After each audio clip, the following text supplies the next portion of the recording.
नमस्कार दोस्तों, आप सभी का फिर से एक बार बहुत बहुत स्वागत है मेरे चैनल मिथिका में, जहां मैं आप लोगों को ऐसी नई नई कहानियां सुनाती हूं जो आपने पहले कभी नहीं सुनी होंगी। तो चलिए आज की कहानी शुरू करते हैं।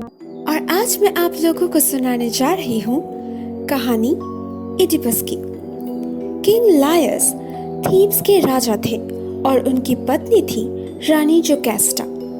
एक दिन लायस को डेल्फी के ओरेकल द्वारा खबर मिली कि उनका बेटा उन्हें मार डालेगा और उनकी पत्नी से शादी कर लेगा। इसके कुछ ही दिनों बाद जब रानी जोकास्टा ने एक बेटे को जन्म दिया तो राजा लायस ने उसकी एड़ियों को एक साथ बांध दिया और एक चरवाहे से कहा, इसे ले जाकर दूर किसी पहाड़ पर मरने के लिए छोड़ आए।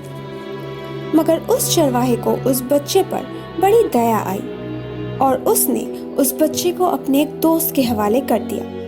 अब वो चरवाहा उस बच्चे को लेकर कोरिन्थ के राजा के पास गया और उन्हें पालने के लिए दे दिया, क्योंकि कोरिन्थ के राजा के पास कोई संतान नहीं थी।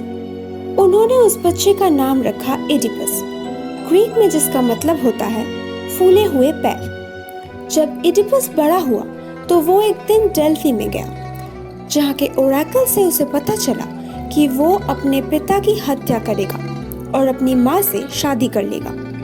इस बात से वो इतना दुखी हो गया कि वो कोरिन्थ वापस लौटकर नहीं गया ताकि वो अपनी माता पिता से दूर रह सके। जब इडिपस थीब्स की तरफ सफर कर रहा था तब अपने रथ में राजा लायस सफर पर निकले थे।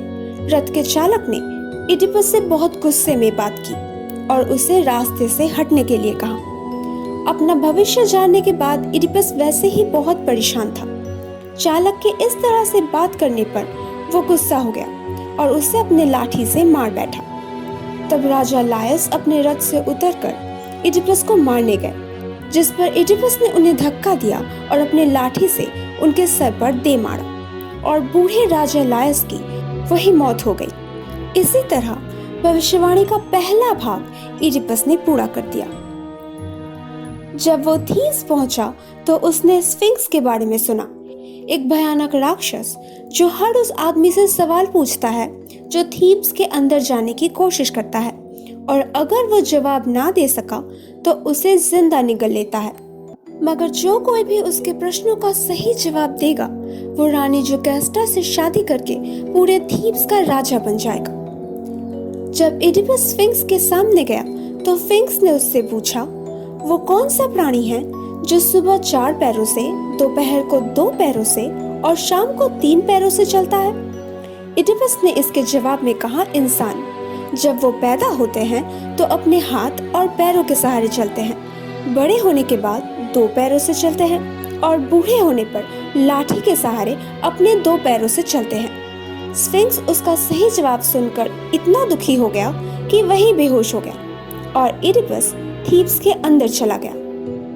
बाद में उसकी शादी रानी जोकास्टा से हो गई और उनके 4 बच्चे भी हुए। ऐसे ही उसके दिन खुशी खुशी बीत रहे थे जब थीब्स में एक महामारी आ पहुंची। इससे बचने का उपाय जानने के लिए इडिपस वापस डेल्फी के ओरेकल के पास, जहां से उसे पता चला इससे बचने का एक ही उपाय है, राजा लायस के खूनी को पकड़ना और उसे उसकी किए की सजा देना। जब छानबीन शुरू हुई और सच्चाई सामने आई तो रानी जोकास्टा ने दुख और शर्म के मारे अपने आप को फांसी लगा लिया और उनके कपड़ों में लगे हुए पिन को लेकर इडिपस ने जिन आंखों से अपनी माँ को अपनी पत्नी के रूप में देखा था, उन आंखों को नष्ट करके अपने आप को अंधा बना लिया। तो दोस्तों, कैसी लगी आप लोगों को आज की कहानी? अगर अच्छी लगी हो तो प्लीज इसे लाइक कर दीजिए। नीचे कमेंट सेक्शन में लिखकर जरूर बताइएगा कि आप लोगों को कैसा लगा, और प्लीज प्लीज प्लीज मेरे चैनल को सब्सक्राइब कर दीजिए। और हाँ, अपने दोस्तों के साथ शेयर करना बिल्कुल मत भूलना। मैं आप लोगों से मिलूंगी अगले हफ्ते एक और नई कहानी के साथ।